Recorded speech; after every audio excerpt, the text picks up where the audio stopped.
दोस्तों, उत्तर प्रदेश के बरेली में जिस तरह से जो आई लव मोहम्मद के बहाने विवाद हुआ, तो यहाँ पर योगी आदित्यनाथ ने इस पूरे प्रकरण को लेकर बयान दिया कि जो भी उपद्रवी सार्वजनिक सामानों को तोड़ेंगे उनसे ही ये मुआवजा वसूला जाएगा। उसके बाद मौलाना रजा के घर बुलडोजर चलाए गए, उनके संपत्तियों पर भी 74 संपत्तियों को जब्त किया गया। बयानबाजी हुई, विवाद हुआ, लेकिन इस बीच में अब धीरेन्द्र शास्त्री, जो जिसे बागेश्वर बाबा के नाम से आप जानते हैं, उन्होंने एक बयान दिया। धीरेन्द्र कृष्ण शास्त्री का बयान ये रहा कि आई लव मोहम्मद और सिर तन से जुदा के नारे पर हम चुप रहेंगे क्या। उन्होंने कहा कि आई लव मोहम्मद बुरा नहीं है, आई लव महाकाल भी बुरा नहीं है, लेकिन सर तन से जुदा वाली जो सोच है वो बर्दाश्त नहीं की जाएगी। ये धीरेन्द्र शास्त्री ने पाक पीओके और पाकिस्तान की स्थिति पर भी हिंदुओं को सतर्क रहने की सीधे तौर से उन्होंने बयान दिया है, चेतावनी दी है।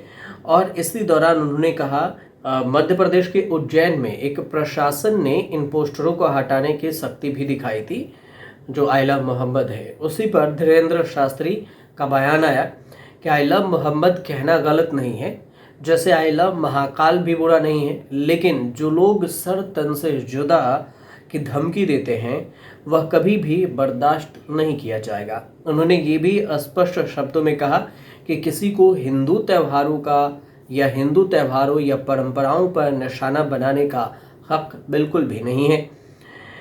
इसके अलावा अपने बयान में धीरेन्द्र शास्त्री ने पाक का भी जिक्र किया, कहा कि जिस तरह से स्थिति पाक का बन रही है पाकिस्तान में, उसके लिए हमें तैयार रहने की ज़रूरत है। बरेली हिंसा पर इधर देखें तो योगी आदित्यनाथ ने भी एक नई टीम बना दी।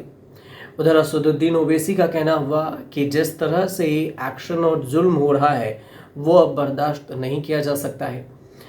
योगी आदित्यनाथ फोर्स की तैनाती से बुलडोजर एक्शन ले रहे हैं कि जो भी उपद्रवी है उससे हिसाब लिया जाएगा कि कितने सामानों की क्षति पहुंचाई है। तो इन सारे चीज़ों पर वो एक अलग ही बयान, उधर एक्शन चल रहा है। तो जिसने भी कानून को हाथ में लेने का प्रयास किया, जो भी राह चलते हुए राहगीर पर हमला करेगा, जो भी बेटी की सुरक्षा पे सेंध लगाने का कार्य करेगा और जो भी व्यापारिक प्रतिष्ठानों में आगजनी करने का दुस्साहस करेगा, जो भी पर्व और त्योहारों में उपद्रव करेगा, उसको हम पहले से इस बारे में कह देंगे कि उसको बिना मांगे जहन्नुम में जाने का टिकट हम काट करके दिला देंगे। तो वहीं दूसरी तरफ से देखें तो अखिलेश यादव का भी बयान आया। अखिलेश यादव ने भी इस पूरे मामले को लेकर एक कमेटी गठन करने की बात कही है। उन्होंने कहा है कि हम इस पूरे मामले को लेकर एक कमेटी बनाएंगे इस हिंसा पर। अब इससे तो और भी सियासी पारा हाई होगा, क्योंकि जिस तरह से अखिलेश यादव ने कहा है उस तरह अखिलेश यादव के जो फैसले हैं उस फैसले को लेकर भी चर्चा हो रही है कि आखिर अखिलेश यादव ने जो प्लान बनाया है उसमें कौन से प्लान हैं और क्या होगी, क्या बयानबाजी होगी। तो इन तमाम चीज़ों को लेकर जिक्र हो रहा है कि अखिलेश यादव का आखिर क्या कुछ एक्शन होगा। लेकिन बरेली में जो विवाद है उस विवाद पर फिलहाल तो शांति है, लेकिन शांति के बीच में बयानबाजी खूब हो रही है, राजनीतिक सरगर्मी भी तेज है।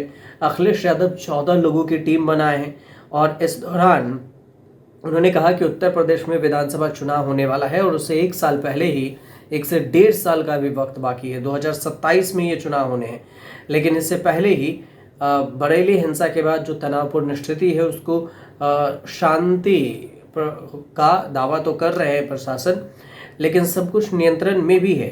समाजवादी पार्टी के जो सांसद हैं अखिलेश यादव ने 14 लोगों की टीम बनाई है और बरेली भेजने का फैसला लिया। अब आपको याद होगा कि कुछ दिन पहले खबर आई थी कि दानिश अली को, जो पूर्व सांसद हैं और कांग्रेस की तरफ से इमरान मसूद को बरेली जाने से रोक दिया गया था, नज़रबंद कर दी गई थी। तो उन्होंने भी ये बयान दिया था कि आखिर रास्ते में रोका क्यों गया। अब अखिलेश यादव 14 लोगों की टीम बनाकर बरेली भेज रहे हैं।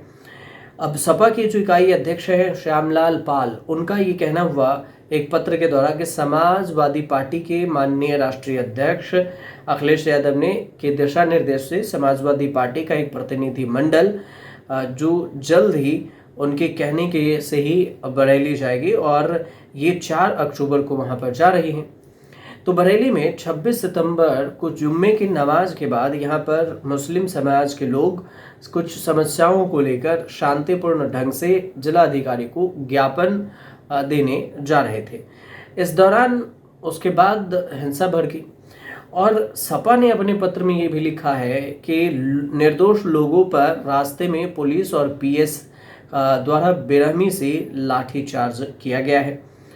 अब लाठीचार्ज किया गया है निर्दोष पर, जिसमें बहुत से लोग गंभीर हुए। 81 लोगों को जेल भेज दिया गया। 4 बारात घर सीज कर दिए गए। कई मकानों दुकानों पर बुलडोजर चलाया गया। तो पुलिस द्वारा 3 लोगों का हाफ एनकाउंटर भी किया गया है। अब इसी बीच में प्रतिनिधि मंडल पीड़ित परिवारों से मिलकर उसकी समस्याओं को निदान के लिए बरेली डीआईजी और कमिश्नर से मिलकर बातचीत करेगी। अब इसके बाद ये रिपोर्ट प्रदेश कार्यालय में भी पेश की जाएगी। सपा ने जो प्रतिनिधि मंडल बनाया है उनमें जिन 14 नाम को शामिल किया गया है उसमें जो विधानसभा के उत्तर प्रदेश विधानसभा के में जो विपक्ष के नेता हैं माता प्रसाद पांडे, ये हैं। मुजफ्फरनगर के सांसद हैं हरेंद्र मलिक। इसके अलावा कैराना के सांसद इकरा हसन हैं। संभल के सांसद जिया और रहमान बर्क है, जिन पर संभल में खुद ही आरोप है कि जमीन कब्जाने और इनके घर पर भी बुलडोजर चलने की बात आई थी। इसके अलावा सांसद निर्जा मौर्य हैं, इनका भी नाम इसमें है। इसके अलावा रामपुर के सांसद हैं मुहिबुल्लाह नदवी, पूर्व सांसद बिरपाल सिंह यादव, पूर्व सांसद प्रवीण सिंह एरन, जिला अध्यक्ष शिवचरण कश्यप का नाम है। महानगर के जो अध्यक्ष हैं शमीम खान सुल्तानी, विधायक और सपा के प्रदेश महासचिव हैं अताउर रहमान, विधायक शहजिल इस्लाम अंसारी, पूर्व मंत्री भगवत शरण गंगवार और प्रदेश के सचिव हैं शुभलेश यादव। ये इन सारे लोगों की टीम अखिलेश यादव उत्तर प्रदेश भेज रही हैं। अब देखना ये होगा कि आखिर बरेली मामले में आगे क्या कुछ मामले सामने आते हैं और जिस तरह से योगी आदित्यनाथ ने बयान दिया था उस बयान का असर जो बुलडोजर पर हुआ, बुलडोजर के बाद एक्शन क्या कुछ होता है, रिपोर्ट में क्या आता है, चुनाव पर असर क्या पड़ता है। फिलहाल ये जानकारी सही लगे तो हमारे चैनल से जुड़िए, सब्सक्राइब कीजिए, शेयर कीजिए, कमेंट जरूर कीजिए।